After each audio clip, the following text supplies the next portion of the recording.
Friends, இன்னைக்கு பார்த்தீங்கன்னா இந்த ஏபிசிடி போட்டு சீட் நம்பர் கொடுக்குறாங்கல்ல, அதை பற்றி பார்க்க போகிறோம். நம்ம சினிமா தேட்டரில் எப்படி இருக்கும், ஏரோப்ளைனில் எப்படி இருக்கும் அப்படிங்கிற டிஃப்ரெண்ட்டாக நீங்கள் தெரிஞ்சுக்கிறதுக்காக சொல்கிறேன். இது நிறைய பேருக்கு தெரிஞ்சிருக்கும்.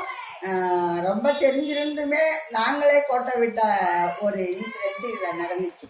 அதை பார்த்தீங்கன்னா சினிமா தேட்டருக்கு போனோம்னா இப்போ அவங்களுக்கு ஏ ரோலாக கொடுத்துருக்கு, 1 2 இல்லைன்னா ஒரு 20 21 கொடுத்துருக்காங்கன்னு வச்சுக்கோங்க.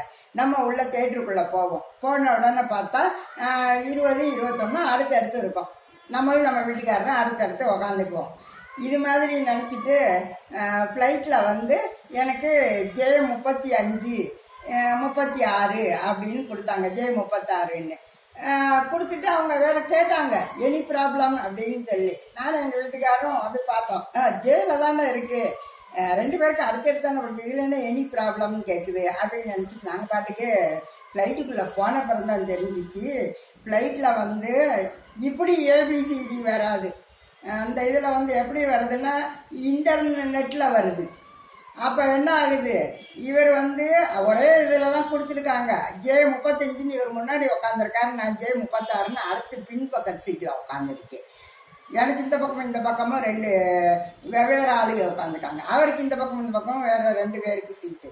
இனிமேல் யார்கிட்ட போய் மாற்றுறது? ஃப்ளைட்டில் மட்டும் பார்த்தீங்கன்னா எவ்வளோ கெஞ்சி கேட்டிங்கனாலும் ட்ரெயின்லலாம் நம்ம அதே சீட்டை தாராம் கொஞ்சம் இப்படி உட்காந்துக்கிறோம்னா சரிம்பாங்க. ஃப்ளைட்டில் மனுஷத்தன்மையெல்லாம் நடந்துக்க மாட்டாங்க. பார்க்குறதுக்கு தான் ரொம்ப இதாக இருப்பாங்க, டீசெண்டாக. ஆனால் இல்லை அவங்கவுங்களுக்கு கொடுத்த சீட் தான் அப்படின்னு சொல்லிட்டாங்க. அதனால் ஃப்ளைட்டில் போனீங்கன்னா ஒரே சீரியல் மட்டும் பார்க்கக்கூடாது.